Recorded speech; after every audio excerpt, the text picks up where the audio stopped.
അങ്ങനെ പുതിയ ഗുണ്ടീസുകളെ ഇറക്കിയിരിക്കുകയാണ്. അതായത് രണ്ടും കെട്ട വർഗ്ഗങ്ങളായ കുറെ എണ്ണം ഉണ്ട് നമുക്കിടയിൽ. ഇപ്പൊ നിങ്ങൾക്ക് അറിയാമല്ലേ, പുതിയൊരു അമെന്റ്മെന്റ് ബില്ലൊക്കെ പാസ്സായിട്ടുണ്ടായിരുന്നല്ലോ പാർലമെന്റിൽ ട്രാൻസ് വിഭാഗത്തിനെതിരെ. അതിന് കാരണക്കാരിയായ, അതായത് ഭൂലോക കൂതറ തരികിടയായ ജാസിയുടെ കൂടെ നടക്കുന്ന വെറും വെടലയായ മറ്റൊരു സ്ത്രീ എന്ന പേരിന് തന്നെ കളങ്കമുള്ള ഒരു തീം കൂടെ ഇരുന്നുകൊണ്ട് കുണ പറയുന്നുണ്ട്. നമുക്ക് കുണയൊന്ന് റിയാക്ട് ചെയ്യാം. അതിനു മുമ്പ് ഞാനൊരു വിഷയം പറയാൻ ആഗ്രഹിക്കുന്നുണ്ട്. ഫസ്റ്റ് തിങ്, ഈ നമ്മള് സത്യത്തില് രാഹുൽ ദാസിന്റെ പ്രശ്നം എന്താണ്? ആരും അതെന്താ സംസാരിക്കാത്ത? രാഹുൽ ദാസ് എന്താണ് പറയാൻ ഉദ്ദേശിച്ചത്? എന്താണ് ജനങ്ങളോട് പറയാൻ ആഗ്രഹിച്ചത്? അവൻ എന്തോ പറയാനുണ്ടായിരുന്നല്ലോ. അവൻ പറഞ്ഞത് നിങ്ങൾക്ക് എന്ത് മനസ്സിലായി? ഈ പല നരേഷൻസ് ആണ് ഭയങ്കരമായിട്ട് ഇങ്ങനെ കിടന്നങ്ങ് റൗണ്ട് ചെയ്യാണ്. അവന് പൈസ ഞാൻ കൊടുത്തു, അവന് ഇത്ര രൂപ വെച്ച് ഞാൻ കൊടുക്കുന്നുണ്ടായിരുന്നു, അവന് ഞാൻ പൊന്നു പോലെയാണ് നോക്കിയത്, അവന് ഞാൻ ഉണ്ട പോലെയാണ് നോക്കിയത്. ഇങ്ങനെ കുറെ നരേഷൻസ് വരുന്നു, അല്ലയോ നറേറ്റീവ്. അത് നമുക്ക് പറയാം, അവിടെ നില്ല്. നരേറ്റീവ് ചെയ്യുന്ന, നരേഷൻ ചെയ്യുന്ന മിടുക്കിയെ അവൻ ചോദിച്ച ചോദ്യം, അവൻ ചോദിക്കാൻ ഉദ്ദേശിച്ച ചോദ്യം, ആ കുട്ടിയുടെ ഡിപ്രഷൻ ലെവൽ അങ്ങനെ ആയതുകൊണ്ട് മാത്രമാണ് ആ കുട്ടി ആ കറക്റ്റ് ആ ക്വസ്റ്റ്യനിലേക്ക് വരാതിരുന്നത്.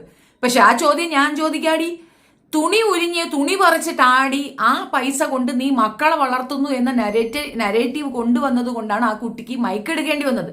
അവൻ അതിനകത്ത് വ്യക്തമായി പറയുന്നുണ്ട്, എനിക്ക് എന്റെ കൂട്ടുകാരുടെ അമ്മമാരുടെ മുഖത്ത് നോക്കാൻ പറ്റുന്നില്ല എന്ന്. അവൻ ഡ്രഗ് അഡിക്റ്റ് ആയതിന്റെ റീസൺ തന്നെ നീയാണ്. നീ അവളെ അവന്റെ അച്ഛനിൽ നിന്ന് പിടിച്ചു വാങ്ങി അവനെ തനിച്ചാക്കി ഒറ്റപ്പെടുത്തി എന്നാണ് ആ കുട്ടി പറയണത്. രണ്ടാനമ്മമാര് എന്തൊക്കെ ചെയ്യുന്നു നമുക്ക് നല്ലപോലെ അറിയാം. നിന്റെ ഒപ്പം ആ കുട്ടി നിന്നിട്ടേ ഇല്ല. പിന്നെ എങ്ങനെയാണടി നീയാണ് വളർത്തിയത്, നീയാണ് പോറ്റിയെന്ന് പറയണത്? നീ ഇപ്പം വന്നൊട്ടിയതല്ലേ?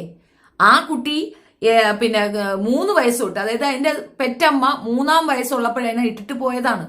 അതുകൊണ്ട് അതിന് അമ്മയില്ലാതെ വളർന്നതൊന്നും അല്ലത്. അതിന് അമ്മയുണ്ട്, അതിനെ വളർത്തുന്ന അമ്മമാരവിടെ ഉണ്ട്. അവർക്ക് തന്നെ ഇപ്പൊ അതൊരു നാണക്കേടായി. പക്ഷെ കുട്ടി പറഞ്ഞത് അത് കറക്റ്റായിട്ട് ആളുകളിലേക്ക് എത്താത്തത് കൊണ്ടല്ലേ. എന്നിട്ട് അവരവിടെ നിന്ന് ഇറക്കി വിട്ടോ? പറ്റൂല എന്ന് പറഞ്ഞോ?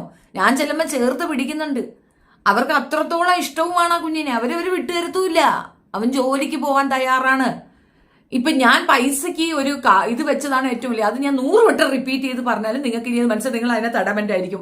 അങ്ങനെ തന്നെ ഞാൻ ഇത്തിരി പൈസ കൊടുക്കാൻ ഉദ്ദേശിച്ചിട്ടുണ്ടായിരുന്നു, ആ പൈസ അവനിക്ക് എത്തണമെന്നുള്ളതാണ്. ഇപ്പൊ നിങ്ങൾ കൊടുക്കണമെന്ന് എനിക്കൊരു നിർബന്ധമില്ല. കാരണം അവന്റെ ചാനലിൽ നല്ല വ്യൂ ഉണ്ട്, നല്ല പൈസ കയറും, എനിക്കത് ഉറപ്പാണ്. ഞാനും ചാനൽ നടത്തുന്നതല്ലേ, എനിക്കറിയാലോ എത്ര രൂപ വരുമെന്ന്. ഇനിയിപ്പോൾ ആരും കൊടുത്തില്ലെങ്കിലും അവനിക്ക് നല്ല എമൗണ്ട് ഈ മാസം അവന്റെ റവന്യൂവിൽ കിട്ടും. അത് മതി, അവൻ അന്തസ്സായിട്ട് ജീവിക്കും. എവളെ പോലെ തുണി പറിച്ചാടിയല്ലോ അവൻ ജീവിക്കുന്നത്. അവന് സമൂഹത്തിൽ ജീവിക്കണം, സൊസൈറ്റിയിൽ കുട്ടികളുമായിട്ടൊക്കെ സഹകരിക്കണം. അവരുടെ വീടുകളിൽ നിന്ന് വിലക്കുണ്ടാവും. നമ്മുടെ